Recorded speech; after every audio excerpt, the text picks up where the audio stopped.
maybe you're wondering, why isn't my email marketing working? Hopefully my story with sales will help get over this problem for you too. So for the longest time, I really sucked at sales calls, and still like I've got a lot to learn as well. But I remember specifically, I bombed 7 sales calls in a row. And what I learned is gonna help explain why you might not be getting the leads and sales that you want out of email marketing. It's also gonna show you like how feeling uncomfortable about selling something higher priced is really tanking your conversions with email. And the missing ingredient that ultimately connects, persuades, and sells more of your ideal clients into your offers. And I think the reason why I didn't really push back on objections was because I just wanted to be nice. Like, I've always been quite agreeable, and I never wanted to be like that guy who was quote pushy. So yeah, pushing back on smoke screens always kind of felt like wearing 2 left shoes at the same time. It dawned on me, like I didn't go to some ayahuasca ceremony and then had a realization.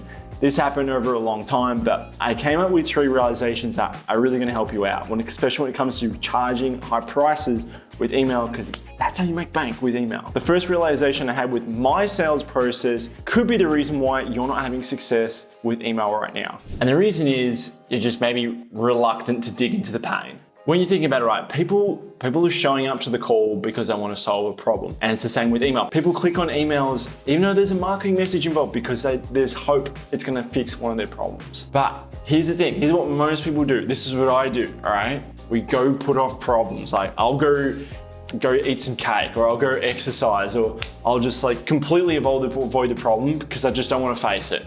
And that's just human nature, right? We avoid stressful things. Now here's why digging into the pain is so important, and why it's absolutely essential, and might be blocking you from getting all the sales that you want with email right now. But when I've been on sales calls and the person has actually genuinely helped me, or I've done this with clients with email, and you dig into the problem, you're able to make them confront the bullcrap, right? It's like they can't go off to distract themselves. When you bring up this pain, it helps make them see their own bullcrap, you know? And the reason why they might be telling themselves this crap, because it's painful. Like, that's why we go procrastinate. That's why we go do this stuff, because we don't want to face what's painful. But you got to ask yourself, like, are you in this to help people? Because if you are, it's like, what's worse, like prolonging this pain forever and ever, or figuring out what is this hang up, pressing at it, for the benefit of them actually changing their lives, or, you know, just not doing anything. Just like in sales, it's pretty rudimentary that you figure out what's wrong and like where they want to go, but like why they can't get there on their own. Like you want to figure out that pain. But the thing with email is that we don't really have that advantage of having a sales call, but you can still dig into the pain enough so it drives the click, and that's the point of email. So I want you to think about, like, are my emails actually digging into the pain? Because if they're not, that might be the reason why you're not converting as well. So this one time I was in this coaching program, and they would literally go back through our Zoom calls and analyze all our sales calls. And I remember the biggest piece of feedback for me was, Jules, you were not digging deep enough into the pain. This is the reason why they don't want to invest, because you've just gone over the numbers, you've just sort of said where they want to go, but you haven't really shown them, like, if they keep going, this is absolutely stupid. You got to dig more into the pain. And like looking back, and the reason why I found this really a bit of a struggle is because I've just always been really nice, like really agreeable.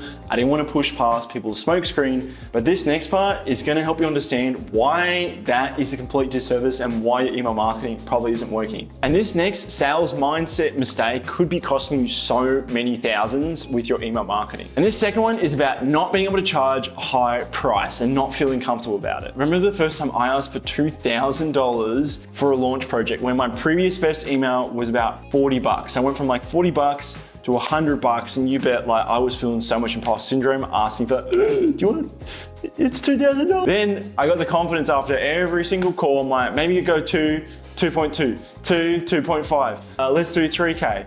And every single time it was like, yes, yes, yes. The highest I got to personally was about 6K.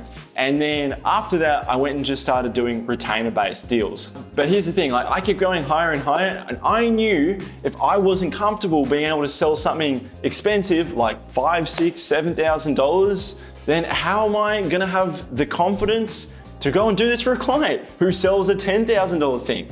By thinking, you know, $5,000, $6,000 isn't a lot. Like my mentality was like let's just say like I went to a coaching program and the investment's 10 grand. I'm like, oh, that's just like 2 clients, that's easy. But at the beginning of my journey, when I felt like 2,000 was expensive, but early on I definitely had my flops, and I really do think that a lot of it had to do with my comfortability, my mentality of not being able to see the return on investment, or seeing as like $8, $7, like $10,000 is expensive. Until I actually was in that position where I could charge it, I almost felt like it was easy. Then, selling high ticket was a really big struggle for me. Now here's a fix. Like you want to be like, okay, Jules, that's great. Well, how do you get more comfortable with this? There's no better answer than just like reps, right? So going on more sales calls and just being like, it's 5K, it's 10K. And to be comfortable, the first time I did this, I just go in the mirror. I'm like, it's 6K, it's 6K, it's 6K. And just being comfortable with high prices is just the beginning, right? So how do you actually get the people on the phone? And this mistake is just going to trip so many people up because they're just being too nice, too agreeable, too in the middle.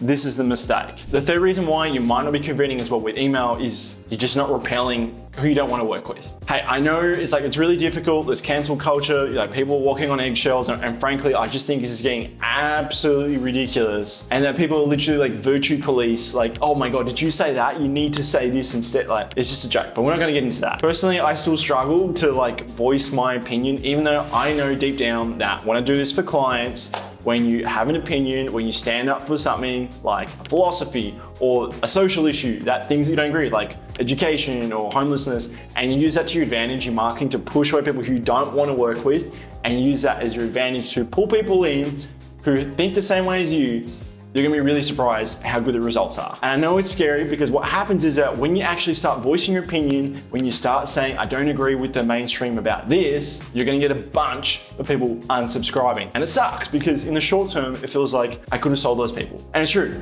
like in the short term, you could have sold those people, but we're building this for the long term. And what I've seen with clients, when you do this over the long term, is that you send an email in the future and people listen, people will respond, people want to buy your stuff. It's not like just some random person in your inbox, they really like you when you're able to use opinions, philosophies that push away bad people and attract the right people. So a little exercise, I mentioned this before, what values do you have that are really important to you? What philosophies do you have on business, time, money, family? These are all really important email topics. Maybe there's something going on in the market that you don't like. Bring these up. These are really good fodder material. Over time, they're gonna like you way more than the person who just gives tips or whatever else. They're coming to read your emails because of you, not about the content. Seriously, they just want to read because you are writing it. Now, sure, you need to overcome these 3 beliefs to make the sale or whatever and track people, but you also need these 12 parts in order to make your whole email marketing system work. The good news is I've got a video over here. It's going to show you A to Z how to build and monetize an email list. It's exactly what I would do with my clients. I'll step into the business and tell them do exactly this. You're